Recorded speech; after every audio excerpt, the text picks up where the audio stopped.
It's time for the Northwoods Cooking Show.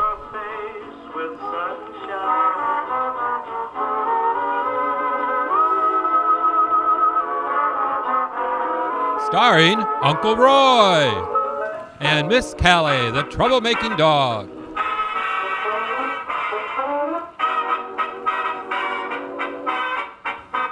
Hello and welcome to the Northwoods Cooking Show. I'm your host, Uncle Roy, and my lovely assistant, Miss Callie Ellis. Oh, she gone. Her master came home and took her out for a walk. Oh no. She might be in the show later on, but she ain't right now. Oh no, she could miss out on her tweets. You ain't nothing but a hound dog. Oh. Who let the dogs out? Who let the dogs out? The master did. Oh, Callie Ellie gone. Oh no. She'll be back in the show later on, I think. But for today's episode, we're going to be doing some healthy alternative choices or recipes for people with special needs. For instance, diabetic, I'll be doing some sugar-free peanut butter cookies, and I'm going to start out with some gluten-free danishes. These are nice little breakfast treats. And the gluten-free Danish now, Bisquick comes out with gluten-free, and they've got tons of recipes on here for your pancakes and waffles and coatings for chicken and stuff. And what gluten-free means is that there's no wheat flour in your mix. So even gluten-free treats could be hard candies or peanut brittle, any type of those hard candies, 'cause that's all sugar and water. There's no flour in there.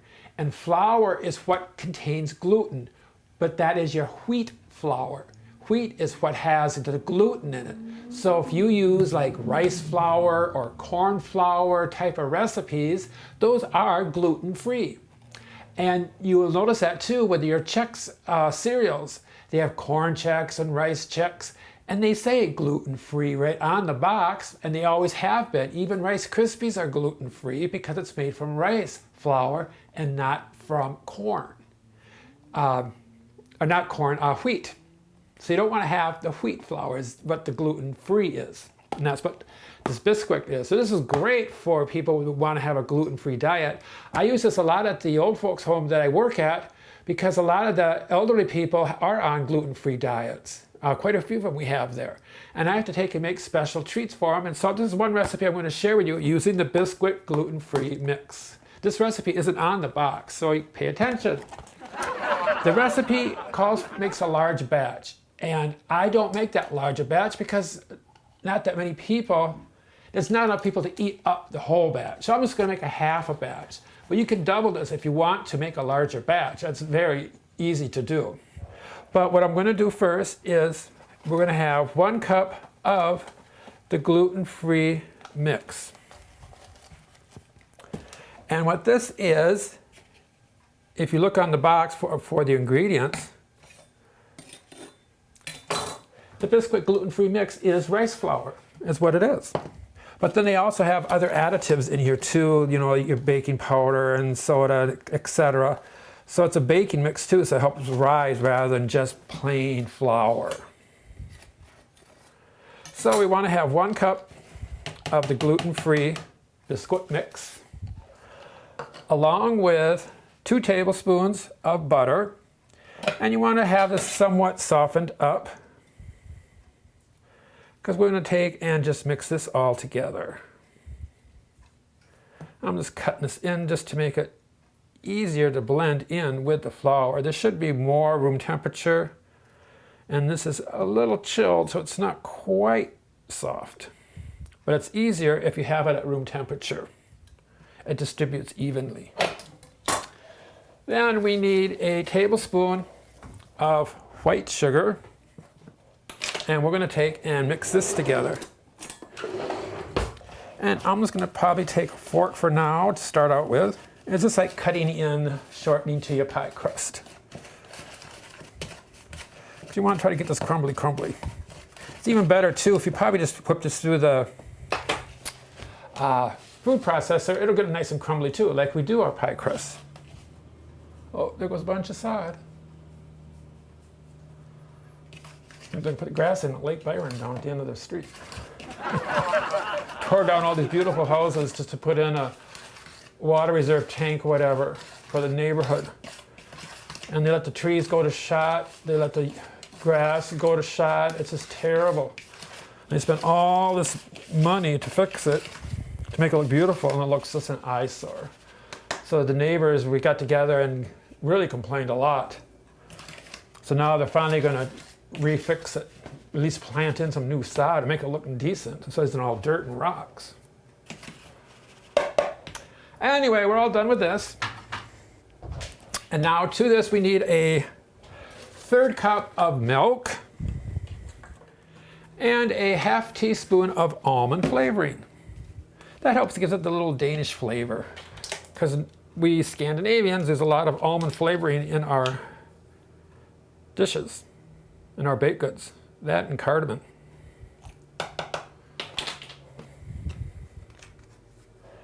And then we just take and mix this together. Now I have my oven preheating at 400 degrees. So it's a hotter oven, so they're not going to take that long to bake, about 10 to 12 minutes. And you just mix this up until it starts to form a ball. Get it very well mixed. We'll just get a baking sheet and get that parchment paper. And then we'll just take our cookie scooper so we get even portions, and then just scoop up a batch and roll these into balls. And then you want to place these about 2 inches apart from each other. It's a very simple recipe and very easy to make. And after you make up a bunch of these, you can take and freeze them too, so that they're all ready to go. And all you have to do is heat them up or just thaw them out. And you can have little Danishes for breakfast, gluten-free. Boy, I almost didn't do this episode. This is the, 26th of June right now. And we just finished up having a huge storm that came through here. And it tore out a bunch of trees. Oh my Lord, took out a lot of trees, and the whole western part of Minnesota got hit really bad. And I was without power for 4 days. Can you stand it? Had to go out and get a generator. I'm diabetic and I got to keep my insulins cold. They ran out of ice at all the stores. So anyway, I went out and got my generator, and can't hook up the oven to it, but I kept the freezer and the deep freezer and the refrigerator going. But I was thinking what I was going to do for today's episode, and we were going to possibly film out on the deck and do some cool summer salads. I got a nice citrus chicken salad recipe that's on leaf lettuce and citrus, oranges and coconuts and roasted almonds. And then you don't have to bake anything. And then you have your chicken on there. Well, then you can just take and buy one of those rotisserie chickens at the grocery stores that they always sell. They're only like $5, $6. Especially when they go on sale, they're about $5. And you can just rip off the chicken meat that's already cooked. So that saves you a lot of time and energy, and you can make a lot of chicken salads out of those rotisserie chickens. And a lot of chicken dishes because you got your chicken already cooked, and it comes in handy. Because a lot of people don't have time to cook when they get home from work, or to do the long way of cooking. They want something quick, fast. You can just take up and rip up a chicken, and you can make chicken Alfredo instantly. Really simple. But anyway, yeah, we just got our power back on last night. Monday night, we got it back on at 8:30. So we were out for 4 days. So then I thought, okay, now that I got the power back on, I can turn on the oven. And I thought, okay, let's do some dietary need foods. That's also a category in the competition in the fair. So I'm going to do these, and then I'll just freeze up the ones that I want. The more perfect looking ones, and use them for the fair, because I'm going to enter the Anoka County Fair this year for the first time. And they have a large selection on diet needs for anything from celiacs to gluten-free to sugar-free no peanut allergies, you know, all that kind of stuff. So I'm going to enter that category and do some things. And I might do these for the bread categories because it's a quick bread. I don't know, we'll try and see. Anyway, these are just like making thumbprint cookies. So now that we got the balls, we'll just take and make indentations in each one of these.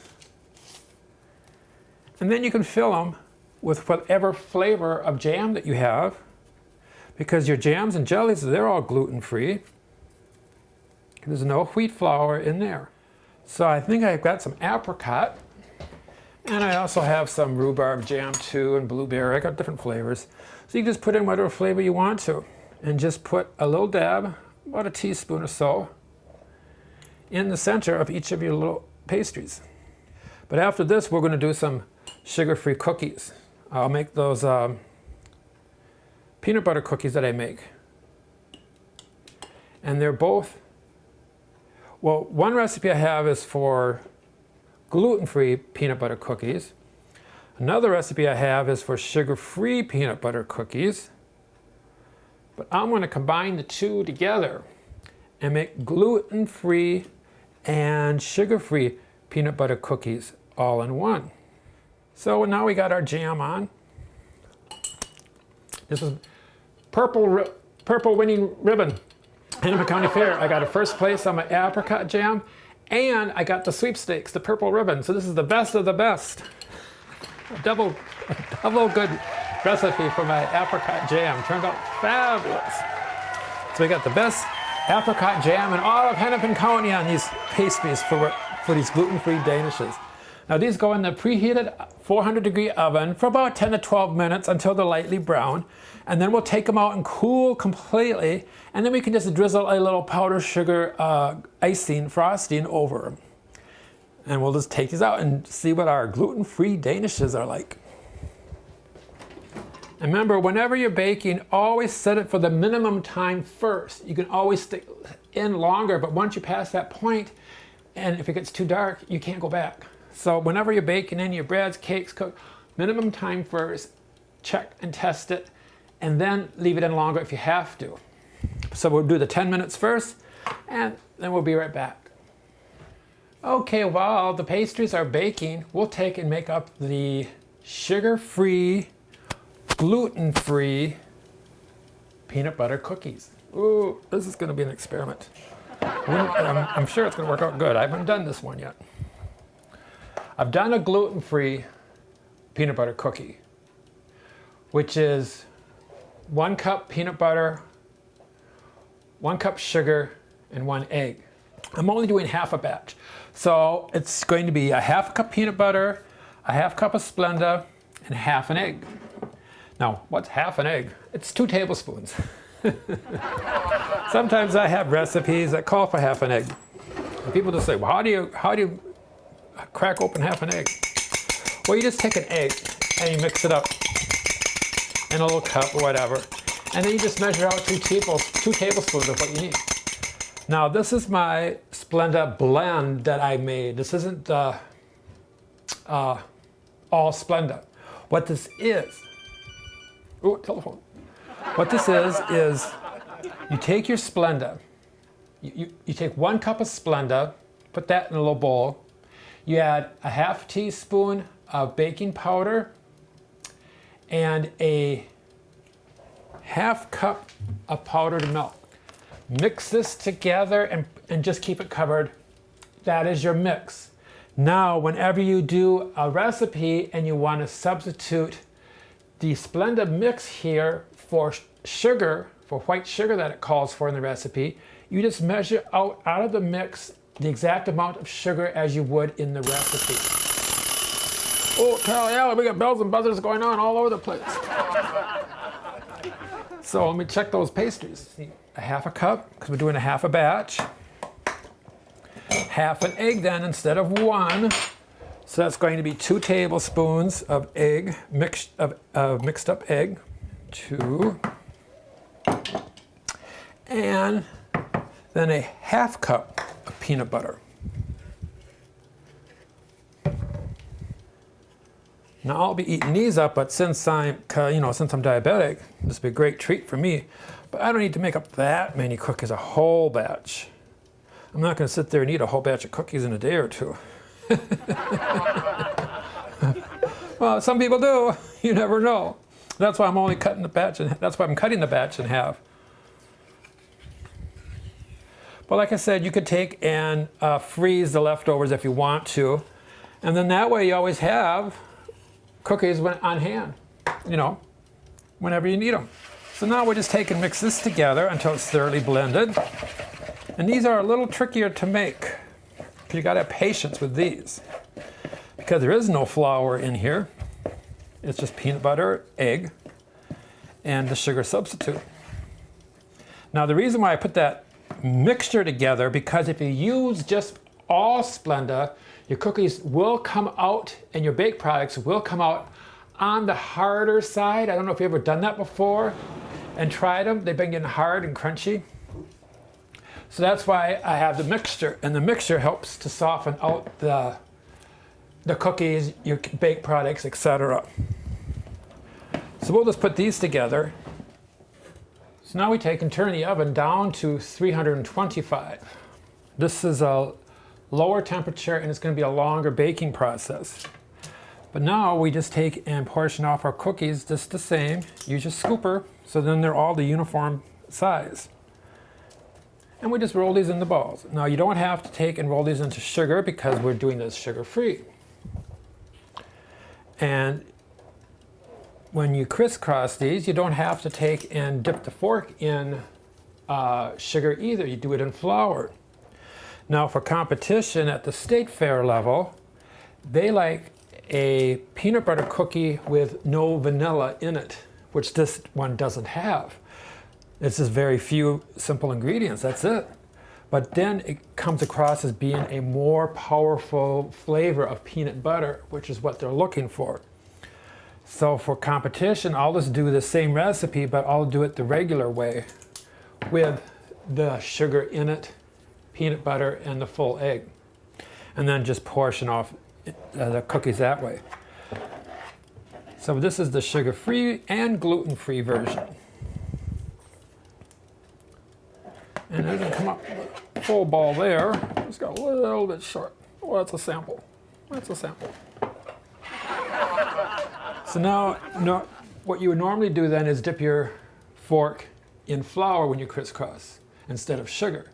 We don't want the sugar, but we don't want the flour either because we're doing the gluten-free, remember. So what does help out a little is if you just take and just spray the tines of your fork. And that does help to keep the dough from sticking to the fork, because you want to have that traditional crisscross look with the fork, because these are peanut butter cookies. We just don't want that fork to stick to the dough. And you just want to crisscross to flatten these out so they bake evenly. Now, like I said, these are going to go into the oven at 325 degrees. And then we bake these for approximately 15 minutes until they're set. And you'll see when they start to crack around the edges, and when you get that skin formed on the outside where, you know, it's set, then you can pull them out, because you don't want to over bake them either and make them hard. And then when we take these out of the oven, you want them to cool almost completely on the sheet, not just a minute or two, at least 10 to 15 minutes cool on the sheet, because these are a much, much more fragile cookie. So if they are slightest bit warm, when you go to slide them off, they're going to just crumble completely into pieces. I've done it before, and it's just a mess. And then you just ruin your whole batch of cookies. So you want to let these cool to almost completely cooled off on a wire rack so the air circulates around there and cools off the whole batch completely. But like I said, this would be in the oven now for about 15 minutes. And now we can take and frost our gluten-free apricot Danish pastries. Ooh! Callie can help me with that one. She's back from her walk. So now we'll set these for, I'm going to set it for 12, and I'll check it instead of the full 15, because I don't want to overcook them. Now, just for our glaze, these are for the gluten-free ones. That is just very simple to do.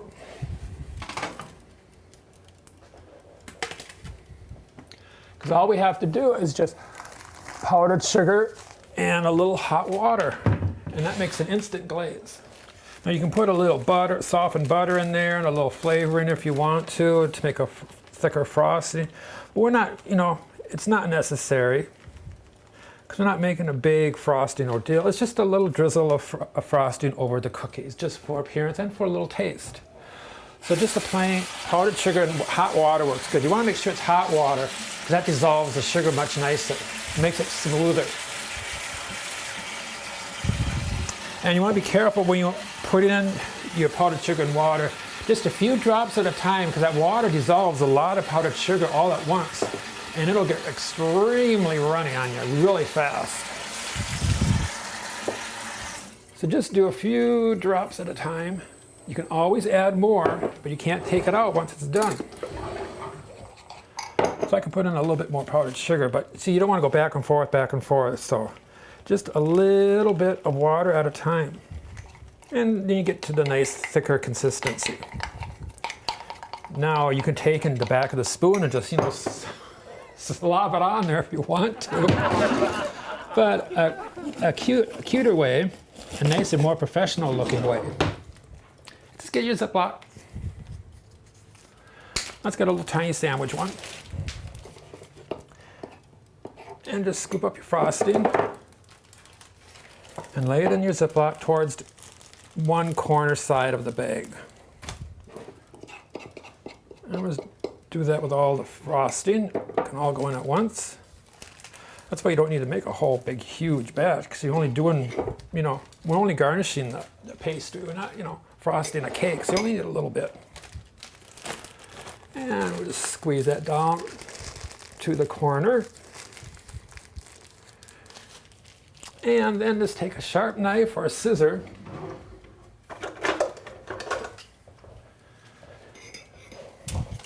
and you just want to take and cut off the very, very tip corner of the bag. You don't want to cut too much off. The smaller the cut, the skinnier the icing will be. The larger the cut, the thicker the line will be. And that way we can have an instant decorating bag. And then we'll just take and squeeze this over, back and forth to make a drizzle over our Danish pastries. Ooh, Callie, these look like nice treats. Now you can use these as gifts, for people that that are gluten-free. I've got a few fans that have written in and thanked me for doing some gluten-free Christmas baking we did last year. They said, oh, thank you for thinking of us. So I know there's more people out there than what you actually think and see and do. But that's it now for just our drizzling of the treats. And I'll show you these, see? They're pretty. And these are the Danish pastries. And the cookies, peanut butter cookies, the sugar-free, gluten-free peanut butter cookies should be done in just a few minutes. And we'll show you those if Callie don't eat them up when they're done. And these are the peanut butter cookies. You can see with the little crisscross on them, makes them look just like the peanut butter cookies. But these are sugar-free and gluten-free, and they're really good. They're not a really hard cookie either, which is surprising because of the sugar substitute. But if you use the mixture with the baking powder and powdered milk mixed in with it, then they come out to be a much softer cookie. And then of course we have the apricot gluten-free danishes. And these turned out really cute and really nice. So these are our special diets for today's episode, gluten-free and sugar-free. Well, I hope you enjoyed the treats today. Callie and I had fun making them even though she wasn't around. She was busy nosing the neighbor's house. Callie, Alex, come here. We got a question.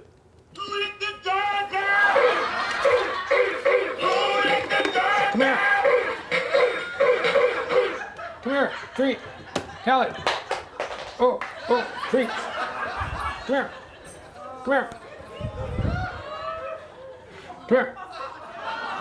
Come here, get in position. Got a treat. People want to at least see a part of the show. Come here. Yeah, get in position. Turn around. Turn around. Yeah. Go back over here. Yeah. Oh, come on. Sit there. Oh, say hello. And goodbye at the same time. Say hello. Here, sit pretty. Come here.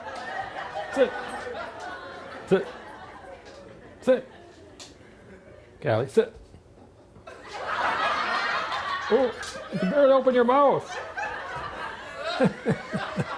She pooped.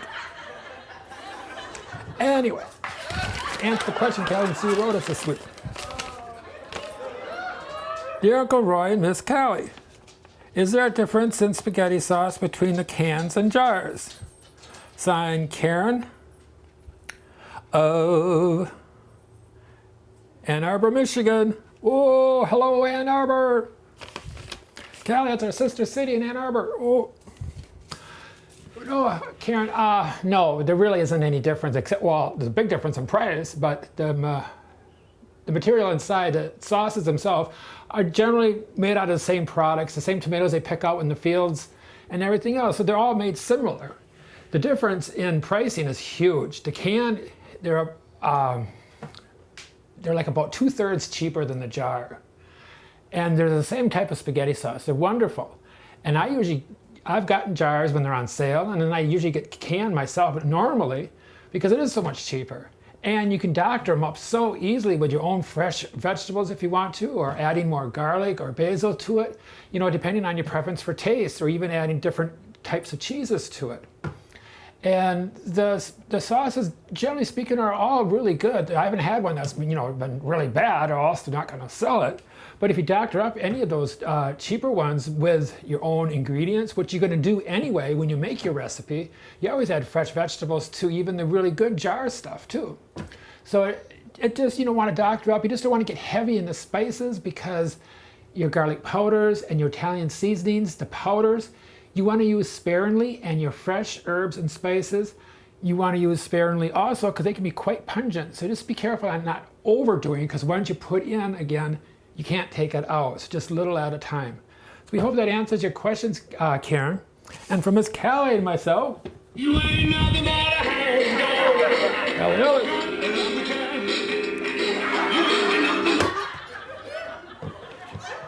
She's napping and she ain't gonna come back in.